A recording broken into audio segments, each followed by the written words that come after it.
Selamat siang semuanya.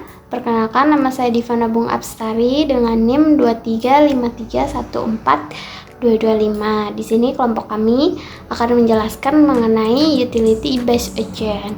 Pertama, kita ke pengertian dari utility based agent itu sendiri. Pengertiannya adalah sistem kecerdasan buatan canggih yang dirancang untuk membuat keputusan berdasarkan dengan memaksimalkan fungsi dari utilitas tertentu. Agen ini melampaui perilaku berorientasi tujuan sederhana, pemahaman yang digabungkan yang bernuansa mengenai preferensi serta hasil untuk memandu tindakan mereka. Selanjutnya kita ke prinsip inti atau utama. Utilitas ini berfungsi sebagai representasi numerik tentang seberapa berharga suatu keadaan atau hasil tertentu. Agen ini itu mengevaluasi berbagai kemungkinan dan tindakan yang memilih salah satu tindakan dan diharapkan tindakan tersebut itu menghasilkan utilitas tertinggi gitu.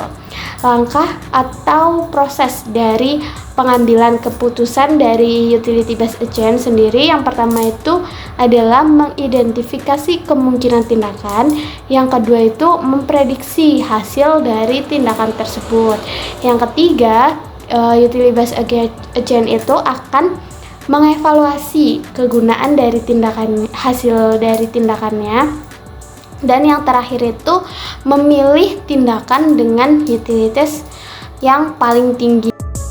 Baik, di sini saya akan melanjutkan penjelasan dari teman saya sebelumnya, dan perkenalkan, saya Hilda Amalia dengan NIM 235314133.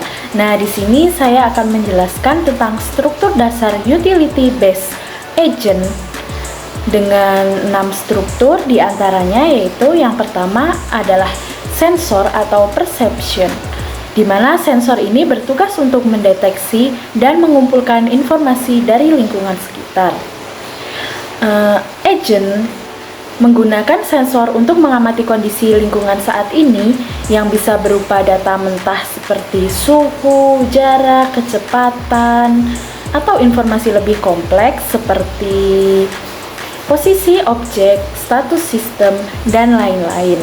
Nah, output dari sensor ini berupa data yang dikumpulkan oleh sensor akan digunakan oleh agent untuk memahami situasi lingkungan saat ini. Kemudian yang kedua yaitu state atau keadaan. Berdasarkan informasi yang diterima dari sensor, agent membangun representasi keadaan lingkungan yang mencerminkan semua informasi relevan mengenai lingkungan yang dibutuhkan agent untuk membuat keputusan. Nah, hasil output dari state atau keadaan ini berupa deskripsi atau representasi dari kondisi lingkungan saat ini. Nah, kemudian yang selanjutnya, yang ketiga yaitu utility function atau fungsi utilitas, di mana merupakan komponen yang menentukan seberapa baik atau bernilai suatu keadaan tertentu bagi agent.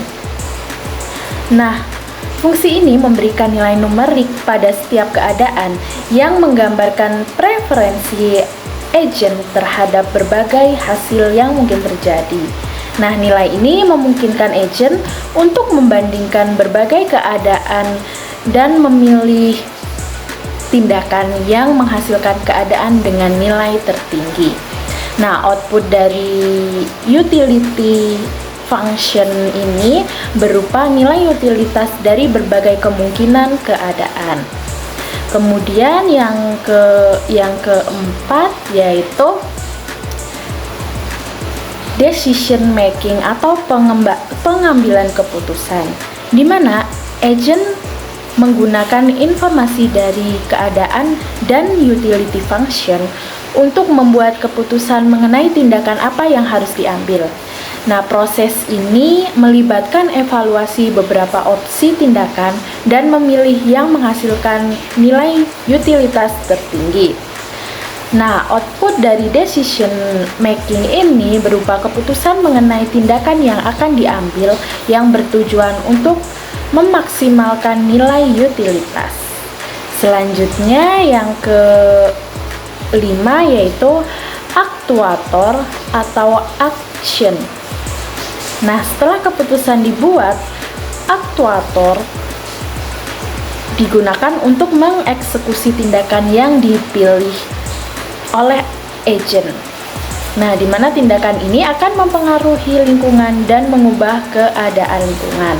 Nah, hasil output dari aktuator ini adalah perubahan dalam lingkungan sebagai hasil dari tindakan yang diambil oleh agent. Selanjutnya yang keenam yaitu feedback loop atau lingkaran umpan balik. Nah, setelah tindakan diambil, agent menerima umpan balik dari lingkungan melalui sensor yang kemudian digunakan untuk memperbarui pemahaman agent tentang lingkungan. Nah, output dari feedback loop ini yaitu berupa data baru dari lingkungan yang digunakan untuk memperbarui keadaan agent dan memperbaiki keputusan berikutnya.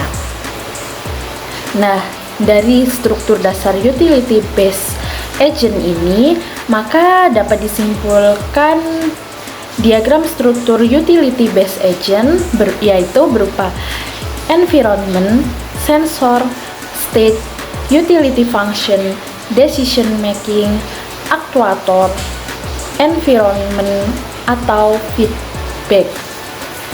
Nah, penjelasan selanjutnya akan dijelaskan oleh teman saya, yaitu mengenai contoh penerapan dari utility based agent. Halo Romo dan teman-teman, perkenalkan nama saya Maria Purnia dengan NIM 235314140. Baik, di sini saya akan memaparkan contoh-contoh dari penerapan utility. Nah, utility sendiri penerapannya ada dalam beberapa konteks, baik dalam konteks teknologi, ekonomi, dan juga dalam kehidupan sehari-hari. Di sini saya akan memaparkan dua contoh penerapannya dalam konteks teknologi dan juga dalam konteks kehidupan sehari-hari. Ayo kita bahas. Baik, yang pertama yaitu utility dalam konteks teknologi. Nah, utility dalam konteks teknologi dapat kita temui dalam perangkat lunak atau software. Nah, misalnya antivirus. Perangkat lunak antivirus adalah contoh utility yang dirancang untuk melindungi komputer dari virus atau malware. Nah, contohnya ada di gambar di samping ya, teman-teman. Selain itu ada juga disk clean tools. Program seperti cleaner yang membantu membersihkan file sampah dan memperbaiki registry sistem untuk meningkatkan kinerja komputer. Nah, contoh penerapan yang kedua yaitu dalam bidang kehidupan sehari-hari. Nah, contohnya yaitu robot pengisap debu. Fungsi utilitasnya yaitu membersihkan lantai sebersih mungkin dalam waktu sesingkat mungkin. Nah, tindakannya ini mencari area kotor, memilih jalur terpendek, dan menyesuaikan daya hisap sesuai jenis permukaannya. Nah, sistem rekomendasinya, fungsi utilitas ini menampilkan produk atau konten yang paling relevan dengan referensi pengguna. Nah, tindakannya itu yaitu menganalisis riwayat pencari, pembeli, dan rating pengguna untuk memberikan rekomendasi yang paling sesuai. Nah, untuk contohnya dapat teman-teman lihat pada PPT samping ya. Sekian contoh dari saya, terima kasih.